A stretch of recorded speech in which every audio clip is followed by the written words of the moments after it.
Good day, folks. I'm Bill Nesmith with First Christian Church Winchester's Adult Fellowship Bible Study. We continue our study of the material in the Apocrypha.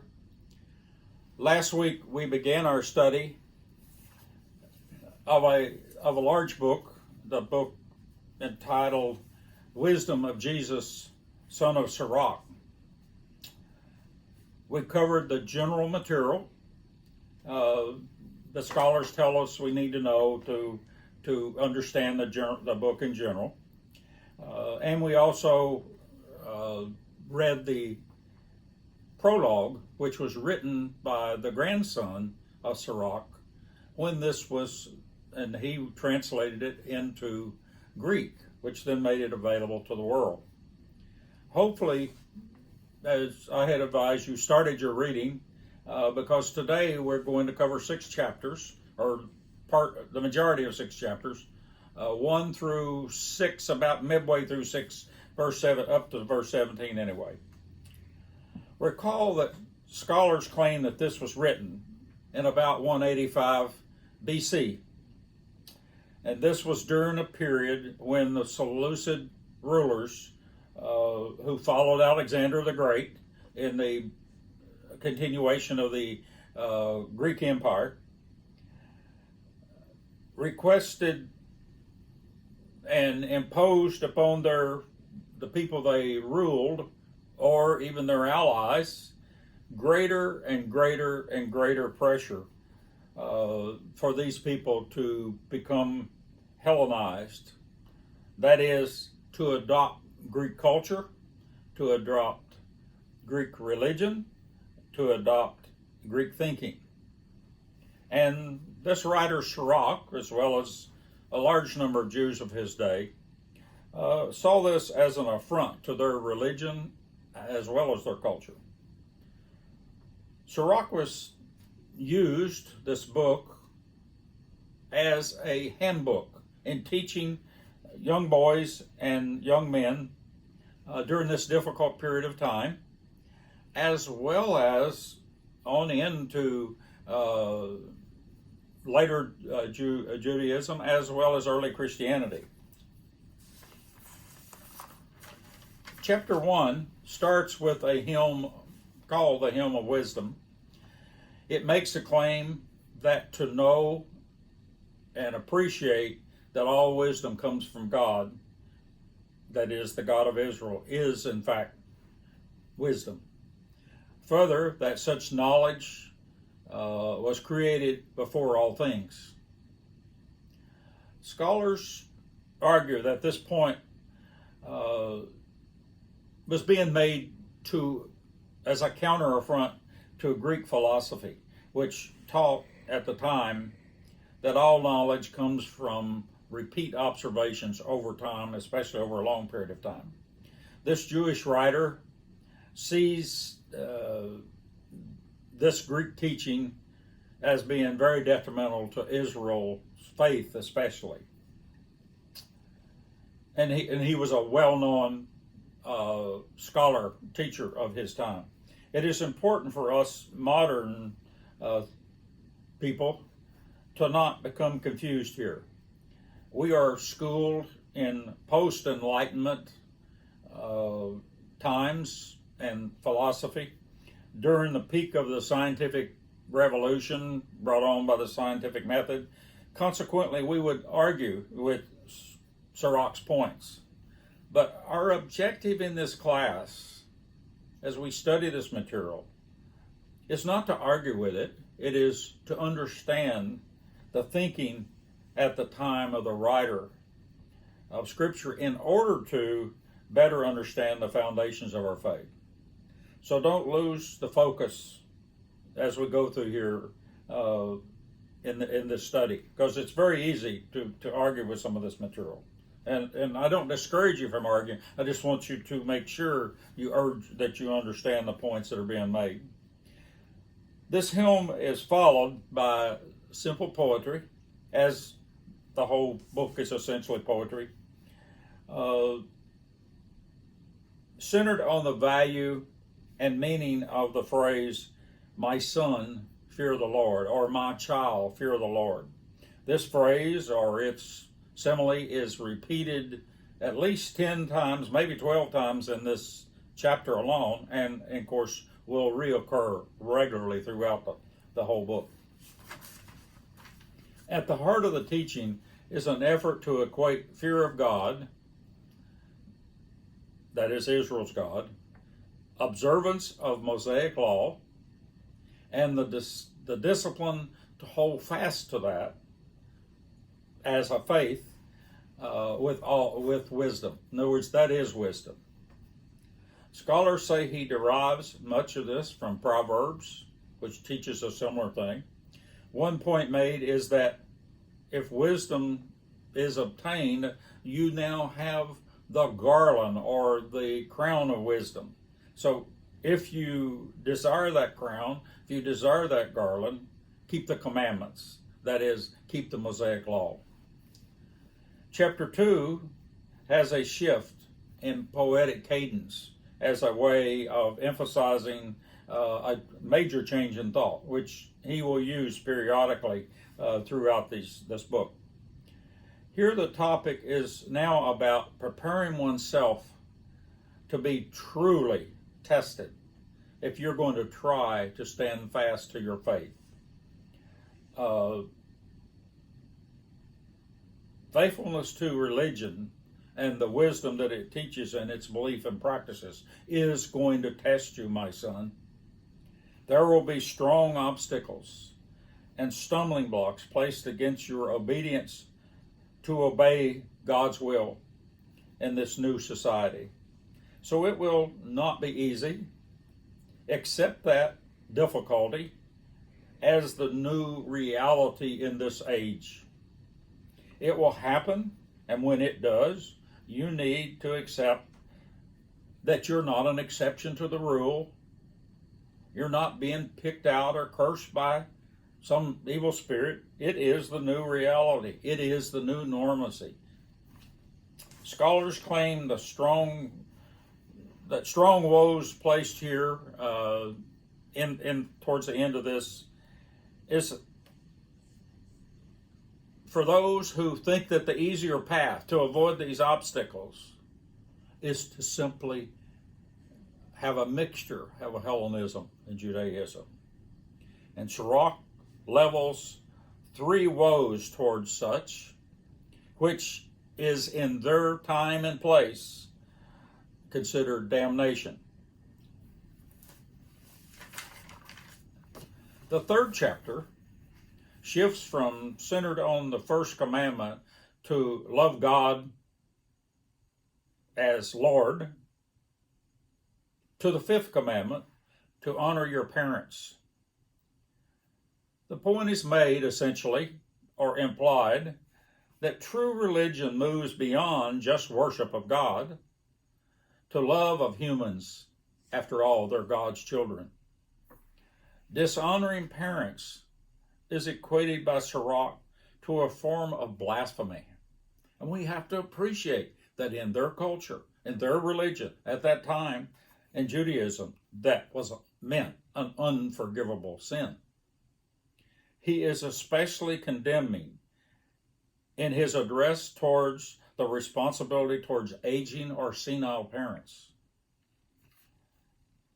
In chapter 4, his focus is on understanding the need for humility and almsgiving as you grow in life's abundance. It should increase, or these both should increase too, both humility and almsgiving. The greater you are in stature, the more you must humble yourself, is the teaching. If you expect to find favor with the Lord, he says. This reminds me from my military days of the teachings of General Stilwell of World War II fame. When he promoted a man, he always reminded him that the higher up the tree the monkey goes, the more behind he shows. That with each rank, there is additional humility required. Sirach points to various types of pride, but seems especially to focus on intellectual pride, in this chapter. Many scholars conclude that this emphasis on intellectual pride is related to these people, especially, who are trying to live this double life, that is, or have a foot in Judaism and a foot in Hellenism. And the reason for that is those people, according to scholars, were claiming that they had even a superior insight to both Hellenism and to Judaism. And of course, Sirach condemns that philosophy. A key teaching was, "My son," and I quote, "My son, do not cheat the poor of their living, and do not keep the needy eyes waiting, nor further grieve the hungry," end quote. Religious scholars tell us that pious Jews of the time knew this teaching well. So it is not new. It is being brought out here for emphasis. But this was not seen as the philosophy in Greek culture. So here you have a case in which the care for these people, the care of the needy, the very great difference apparently between Jewish culture of the time and Greek culture, especially expanded Greek culture of the time. The Israelite was taught that it was especially important to be humble enough to include resolution of the mysteries of human needs in ways that allow the recipient to always retain his dignity. It is your obligation, son, not only to address the need, but to also correct the driving forces behind it to the best of your ability, while also preserving the dignity of that individual or of that group. Doing such was not being a nice fellow or the nice guy. It was your solemn responsibility before God and to your God.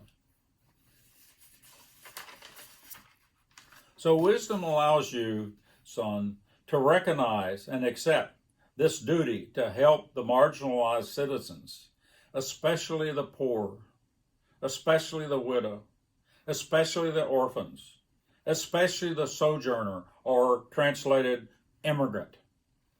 What a message for our time here in 2020.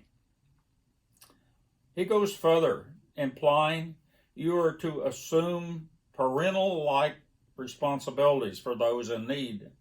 Furthermore, he promises God will be gracious to you for doing so if you need that as a bonus to do it.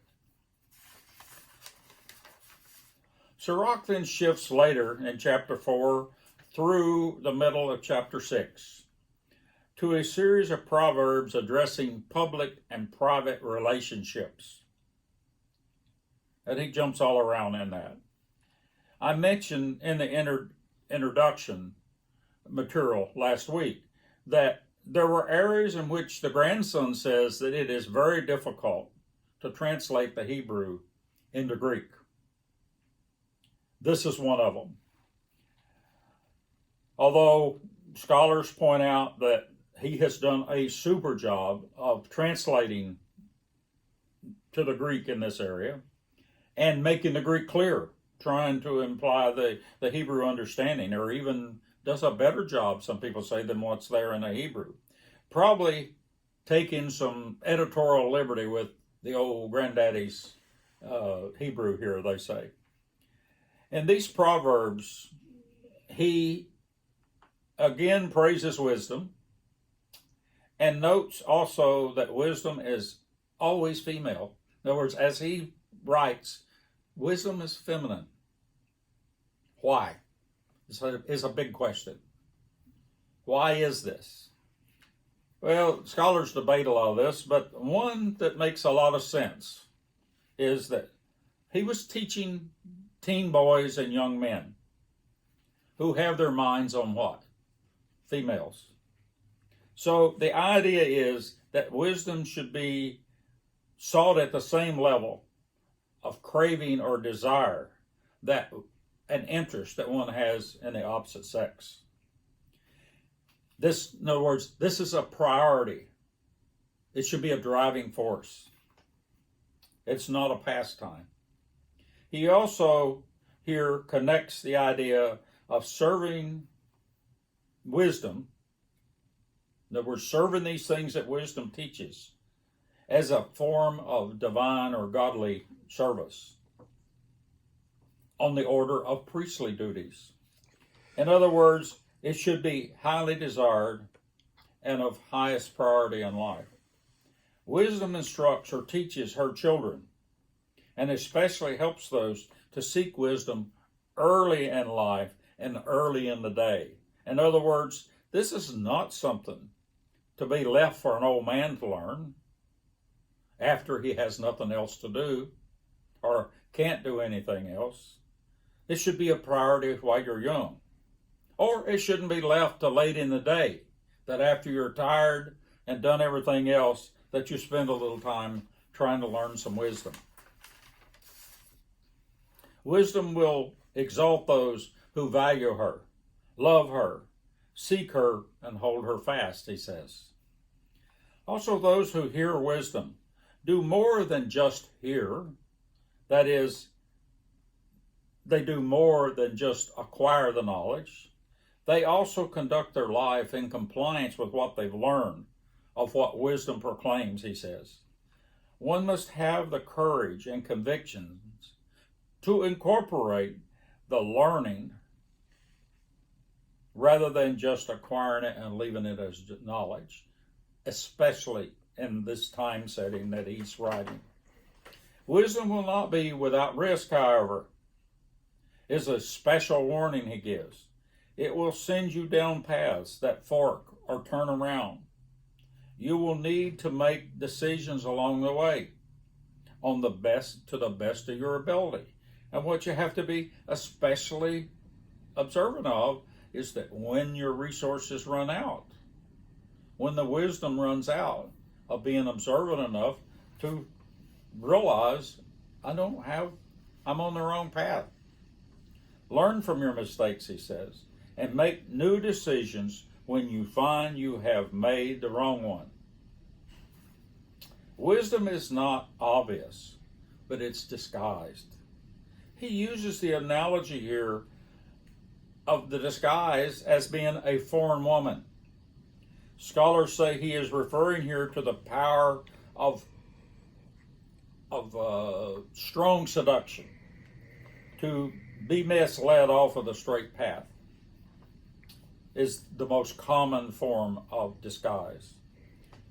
Pursuit of wisdom is never a rosy path, he says. Intellectual pursuit of biblical religion, that is the religion of their day, will demand much of you, as it does even in our time. Your social status will be impacted by your following of religion. He points out that there's two kinds of shame. One type of shame that he implies is desirable, and another one that is not, but both are necessary. He covers them very well. I urge you to read them. Realize there was a time, and are still countries in the world, or cultures in the world, where honor and shame govern human conduct and behavior. But of course, we know that in our day and time, that in our modern American society, much of that's been lost. In chapter 5, he strongly warns one about presuming too much. Especially he warns against presuming that you have all the wealth that you're going to need, that you can rely on all your assets rather than relying on God. That's what the warning is more about. Is this thing of that you're in a physical circumstance where I don't have to listen to God. I don't have to look for God. I can rely on my own smarts or my own money or my own property, etc. Finally, in chapter 6, up through the middle of that chapter, he gives a guide to true versus false friendship. That is especially good. I won't say much about it because I urge you to read that. It's really good. And read it carefully. It seems self-explanatory as you go through it. Friendship was, as we read this though, appreciate that in this cultural setting, scholars tell us that friendship was more highly evolved social relationship in Greek culture than it, or Hellenistic culture, if you will, than it was in Judaism. Many of these things that are provided through friendship in Greek culture were considered family responsibility or family duties in Judaism. And so it's an area where the youth can become easily trapped.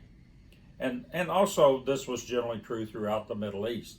So I urge you to continue to read in Sirach. We'll probably cover about the same amount of material next time. Have a good week.